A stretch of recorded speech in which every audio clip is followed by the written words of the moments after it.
बिस्मिल्लाहिर्रहमानिर्रहीम अस्सलामुअलैकुम। कैसे हैं आप सब। आज का जो हमारा टॉपिक है वो है प्रोविंशियल असम्बलीज़।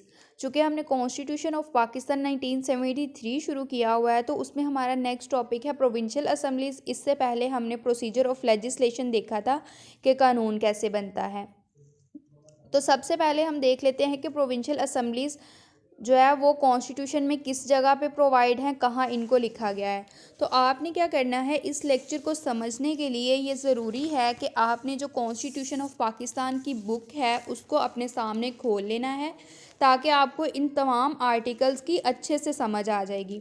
प्रोविंशियल असम्बलीज़ को डील करता है कॉन्स्टिट्यूशन का चैप्टर 2 आर्टिकल 106 से लेकर 117 तक। देखने में तो ये आर्टिकल्स बहुत ज़्यादा लग रहे हैं लेकिन इनमें कुछ ख़ास नहीं है। आपने सिर्फ एक ओवरव्यू लेना है, आपने उसको रट्टा लगाने की कोशिश नहीं करनी। यानी कि अगर उसने बताया ना कि प्रोविंशियल असम्बली का ड्यूरेशन क्या है तो आपको क्विकली आपके माइंड ने काम करना चाहिए। जी 5 साल है, जी उसकी क्वालिफ़िकेशंस क्या है, जी उसकी ये वाली क्वालिफ़िकेशंस हैं।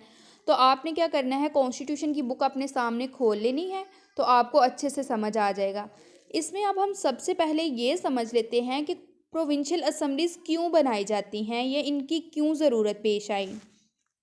चूँकि हमें पता है कि जो पाकिस्तान है वो एक फेडरेशन है, और फेडरेशन का मतलब क्या है ये हमने सेलिएंट फीचर्स में भी देखा था। फेडरेशन का मतलब एक ऐसी स्टेट है जिसमें सेंटर और प्रोविंस में पावर्स डिस्ट्रीब्यूट कर दी जाती हैं। यानी कि कुछ पावर्स जो है वो सेंट्रल गवर्नमेंट अपने पास रख लेती है और कुछ पावर्स वो प्रोविंशियल गवर्नमेंट को जो है ना वो दे देती है। तो अब प्रोविंशियल गवर्नमेंट बनाने के लिए प्रोविंशियल असम्बलीज़ बना दी जाती हैं, ताकि उस प्रोविंस के जो मैटर्स हैं वो वही स्पेसिफिक प्रोविंशियल असम्बली ही डील करें। अब ये है कि कितनी प्रोविंशियल असम्बलीज़ होंगी, तो जैसे नाम से ज़ाहिर है सूबाई असम्बली, तो जितने सूबे होंगे उतनी ही प्रोविंशियल असम्बलीज़ होंगी। अब पाकिस्तान के 4 सूबे हैं तो पाकिस्तान में 4 प्रोविंशियल असम्बलीज़ हैं, पंजाब, सिंध, बलूचिस्तान और केपी के असम्बली। अब हम आते हैं अपने आर्टिकल्स की तरफ। तो आर्टिकल 106 से लेकर हमने 117 तक देखना है। मैं आपसे फिर से कह रही हूँ, आप ना कॉन्स्टिट्यूशन की बुक सामने रख लें, आपको अच्छे से समझ आ जाएगा। आर्टिकल 106 हमें कहता है constitution of provincial assemblies. Constitution का मतलब है कि जो प्रोविंशियल असम्बली है उसमें कितने मेंबर्स होंगे। तो आर्टिकल 106 कहता है कि प्रोविंशियल असम्बली में कुछ जनरल सीट्स होंगी, कुछ सीट वुमेन के लिए होंगी और कुछ नॉन मुस्लिम्स के लिए होंगी।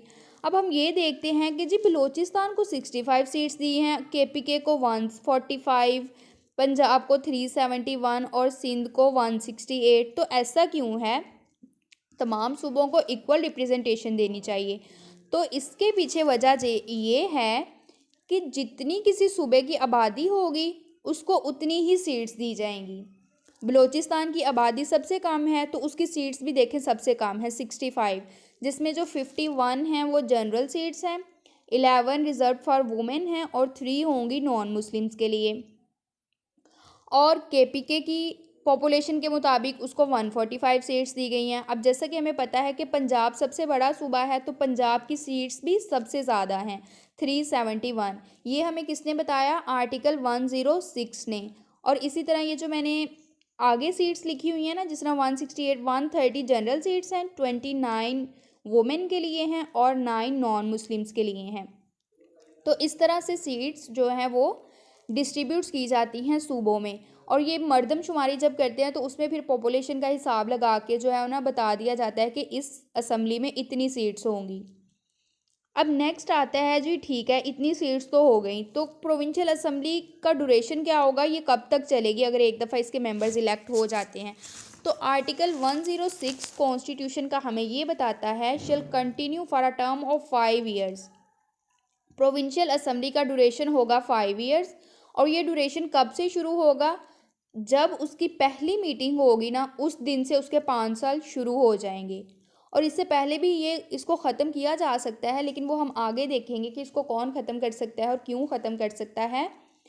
तो वैसे जनरल टर्म जो ड्यूरेशन है इसका वो 5 ईयर्स है। और 5 ईयर्स कब से शुरू होंगे, from the day of its first meeting.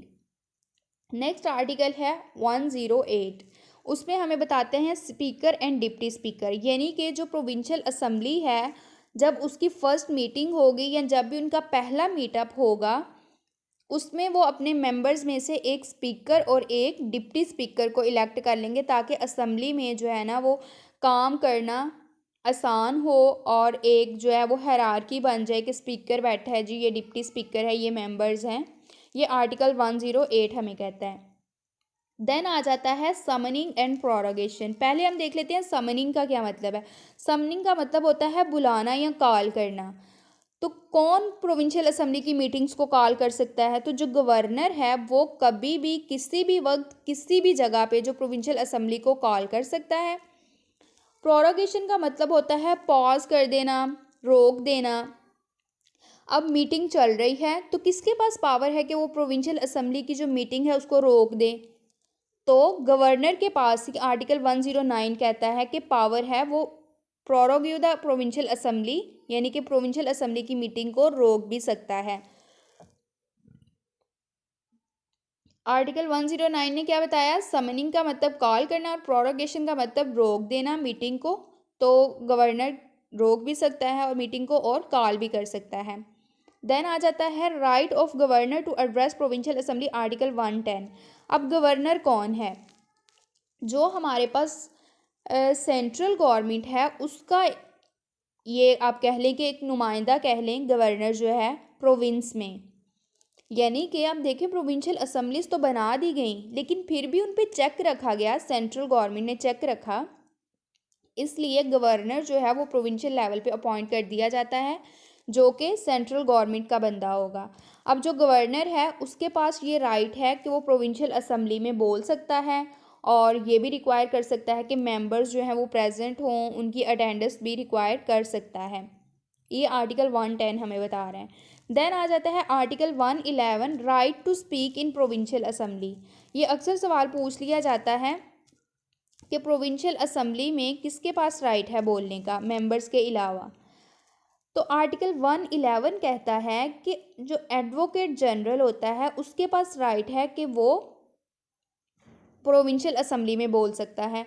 अब एडवोकेट जनरल कौन है? एडवोकेट जनरल किसी भी सूबे में जो आप कह लें कि सबसे बड़ा सरकारी वकील, बहुत आसान अल्फाज में अगर हम इसको देखें तो एडवोकेट जनरल सूबाई लेवल पे सबसे बड़ा जो है वो सरकारी वकील होगा और इसके पास राइट है कि ये प्रोविंशियल असेंबली में बोल सकता है। लेकिन इसका मतलब ये नहीं है कि अगर कोई बिल पास होना है या कोई भी मैटर है तो उसमें वो वोट भी कास्ट कर सकता है। उसके पास सिर्फ ये राइट है कि वो उसको एड्रेस कर सकता है प्रोविंशियल असेंबली को। देन आ जाता है हमारे पास article 112 dissolution of provincial assembly. अब सवाल ये आता है कि क्या प्रोविंशियल असेंबली को डिसॉल्व किया जा सकता है? अगर किया जा सकता है तो कौन करेगा? आर्टिकल 112 कहता है कि गवर्नर जो है वो प्रोविंशियल असेंबली को डिसॉल्व कर सकता है, लेकिन किसकी एडवाइस पे? चीफ मिनिस्टर की। तो असल पावर तो फिर ये चीफ मिनिस्टर की ही हुई, क्योंकि उसने जो है वो एडवाइस करना है या हुक्म देना है तो ही असेंबली ने डिसॉल्व होना है। इसके अलावा प्रोवाइज़ो 2 जो हमें बताता है आर्टिकल 112 का, वो कहता है कि जो गवर्नर है वो प्रोविंशियल असेंबली को वैसे भी डिसॉल्व कर सकता है, लेकिन प्रेसिडेंट की अप्रूवल से।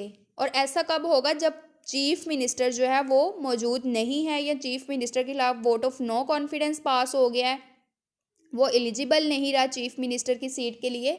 तो ऐसी सिचुएशन में अगर असेंबली को डिसॉल्व करना है तो प्रेसिडेंट से अप्रूवल लेने के बाद गवर्नर जो है वो उसको डिसॉल्व कर सकता है।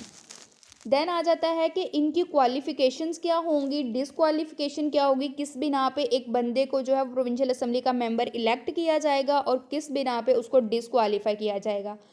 तो जो इसकी क्वालिफिकेशन और डिसक्वालिफिकेशन नेशनल असेंबली के मेंबर्स के लिए है, वही qualification and disqualification provincial assembly के मेंबर्स के लिए भी है। यानी कि वही है कि वो मुस्लिम हो, सिटीज़न हो पाकिस्तान का, और सेकेंडली जो है वो आप कह लें कि गुड कैरेक्टर उसका होना चाहिए, इस्लामिक नॉलेज होना चाहिए। और ये जो इस्लामिक नॉलेज और गुड कैरेक्टर वाली बातें हैं, ये गुड कैरेक्टर तो नॉन मुस्लिम पे भी अप्लाई करेगा, लेकिन इस्लामिक नॉलेज वाली जो है वो नॉन मुस्लिम्स पे अप्लाई नहीं करती। ये आर्टिकल 62 63 कॉन्स्टिट्यूशन हमें बताता है। देन आ जाता है डिसक्वालिफिकेशन में वही बात आ जाती है, अगर वो कोई और बिजनेस रन कर रहे हैं, कोई भी मेंबर है वो कोई और बिजनेस रन कर रहा है, वहाँ से उसको इनकम आ रही है, तो फिर वो प्रोविंशियल असेंबली का मेंबर नहीं हो सकता। तो ये था हमारे पास आर्टिकल 113। देन आ जाता है रिस्ट्रिक्शन ऑन डिस्कशन। ये क्या चीज़ है? आर्टिकल 114 कहता है कि प्रोविंशियल असेंबली में सुप्रीम कोर्ट या हाई कोर्ट के किसी भी जज के कंडक्ट को लेकर, उसकी कोई उसने ड्यूटी परफॉर्म की है, उस ड्यूटी को लेकर जो है वो प्रोविंशियल असेंबली में डिस्कशन नहीं होगी, इस पे रिस्ट्रिक्शन है। यानी कि वही बात आ जाती है कि जुडिशरी को इंडिपेंडेंट करने के लिए ये आप समझ लें कि प्रोविजन रखी गई है कि अगर जुडिशरी ने कोई एक्ट परफॉर्म किया है, हाई कोर्ट ने या सुप्रीम कोर्ट ने कोई अपनी ड्यूटी परफॉर्म किया है, तो उस पर जो है प्रोविंशियल असेंबली ना तो कोई ऑब्जेक्शन रेज कर सकती है और ना ही उस पर डिस्कशन कर सकती है। देन आ जाता है provincial governments consent required for financial matters. अब ये बात है कि देखें प्रोविंशियल गवर्नमेंट से क्या मुराद है। आपने क्या करना है, हमारे पास है ना प्रोविंशियल असेंबली, उसको दो पार्ट्स में डिवाइड करें। एक प्रोविंशियल गवर्नमेंट जिसका काम है इंतज़ाम चलाना, और उसमें प्रोविंशियल गवर्नमेंट में कौन होगा? चीफ मिनिस्टर होगा ना, वज़ीर आला जिसको हम बोलते हैं, और होंगे सूबाई वज़ीर। ये सब मिलकर इंतज़ाम चलाएंगे, महकमों को चलाएंगे जो प्रोविंशियल लेवल पे होंगे। और एक देखें, हमने प्रोविंशियल असेंबली को दो पार्ट्स में डिवाइड करना है। प्रोविंशियल गवर्नमेंट जो इंतज़ाम चलाएगी और दूसरी लेजिस्लेशन जो लेजिस्लेशन करेगी प्रोविंस के लिए। तो अब जो फाइनेंशियल मैटर, जब कोई भी फाइनेंशियल मैटर्स यानी कि कोई भी फाइनेंशियल बिल पास होना है, कोई भी मनी बिल पास होना है, तो उसके लिए इंतज़ामिया की यानी कि प्रोविंशियल गवर्नमेंट की कंसेंट ज़रूरी है। प्रोविंशियल गवर्नमेंट भी उसका प्रोविंशियल असेंबली का पार्ट ही है ना, वो तो सिर्फ ये है कि वो उसका काम इंतज़ाम चलाना है और बाकी मेंबर्स का काम जो है वो लेजिस्लेशन करना है। अब ये कंसेंट क्यों रखी गई जी प्रोविंशियल गवर्नमेंट की? क्योंकि उसने इंतज़ाम चलाना है, तो वो ही बताएगी कि भाई इस तरह से लेजिस्लेशन करो, इस महकमे को इतना पैसा दो, इसको इतना दो, ताकि वो अच्छे से डिपार्टमेंट्स काम कर सकें। तो आर्टिकल 115 कहता है कि कोई भी अगर फाइनेंशियल बिल, आपने मनी बिल पास करवाना है, तो उसके लिए प्रोविंशियल गवर्नमेंट यानी कि जो इंतज़ामिया है सूबे की, उसकी कंसेंट ज़रूरी है। देन आ जाता है हमारे पास गवर्नर्स असेंट टू बिल्स। अब जो गवर्नर है उसकी भी असेंट ज़रूरी है कोई भी बिल पास करने के लिए। तो वो कहते हैं कि जो प्रोविंशियल असेंबली कोई भी बिल अगर पास करती है तो वो चला जाएगा गवर्नर के पास, और जब वो गवर्नर के पास जाएगा तो गवर्नर विद इन 10 डेज उस बिल को असेंट देगा।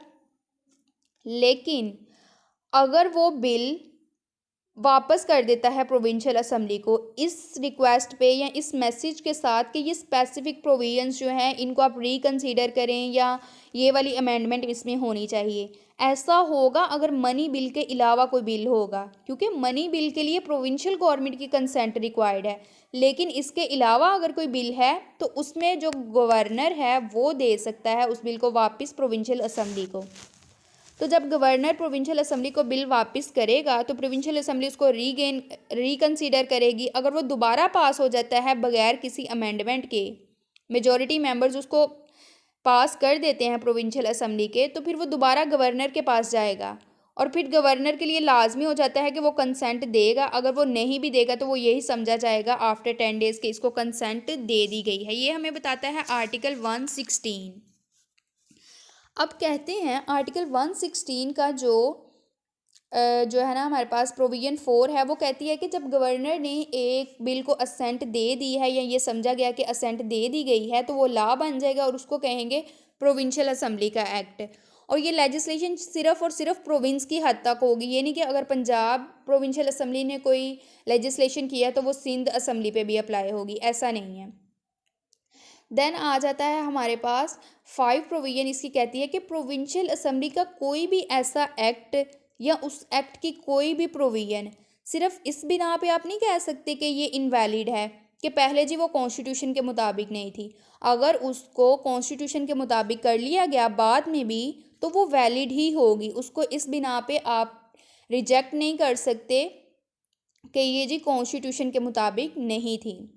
तो ये था हमारे पास गवर्नर्स असेंट टू बिल। अब गवर्नर की असेंट भी इसीलिए ज़रूरी है क्योंकि गवर्नर जो है वो कॉन्स्टिट्यूशनल हेड होता है ना प्रोविंस का, तो उसकी फिर असेंट लेनी पड़ती है बिल को पास करने के लिए। लेकिन ये भी आप समझ लें कि एक फॉर्मेलिटी ही है क्योंकि अगर गवर्नर जनरल उसको असेंट नहीं देता, कहता है इसमें अमेंडमेंट करो, तो बिल दोबारा प्रोविंशियल असेंबली के पास आएगा। दोबारा अगर वो पास हो जाता है बगैर किसी अमेंडमेंट के, तो फिर गवर्नर की असेंट की भी ज़रूरत नहीं रहती।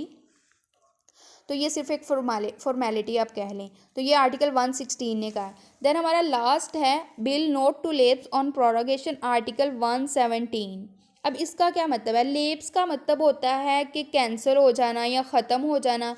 ऑन प्रोरोगेशन, प्रोरोगेशन मैंने आपको पहले भी बताया कि मीटिंग को पॉज कर देना या इजलास को इल्तवा, अगर हम उर्दू में देखें, इजलास को रोक देना या इजलास का जो है ना वो किसी और दिन मुलतवी हो जाना। तो उन्होंने कहा है कि अगर कोई भी बिल प्रोविंशियल असेंबली में पड़ा है, तो क्या जब वो मीटिंग, जिस मीटिंग में उस बिल को आप कह लें कि डिस्कस किया जा रहा था, या किसी और मीटिंग में जो है ना वो बिल, क्या वो ख़त्म हो जाएगा जब वो मीटिंग ख़त्म होगी? तो ऐसा नहीं है। यानी कि देखिए मीटिंग हो रही है ना, तो उसको रोक दिया गया, इजलास जो है मुलतवी कर दिया गया किसी भी इमरजेंसी की वजह से, तो क्या ऐसा है कि वो बिल ख़त्म हो जाएगा? ऐसा नहीं है। वो बिल पेंडिंग रहेगा और उसको जो है वो नेक्स्ट मीटिंग में डिस्कस कर लिया जाएगा या जब भी उनको ज़रूरत महसूस होगी। तो लेकिन अगर कोई ऐसा बिल प्रोविंशियल असेंबली में पेंडिंग है और प्रोविंशियल असेंबली जो है वो डिज़ोल्व हो जाती है, तो उसके पहले जो जितने भी बिल्स पेंडिंग होंगे वो ख़त्म हो जाएंगे। ये आर्टिकल 117 कहता है।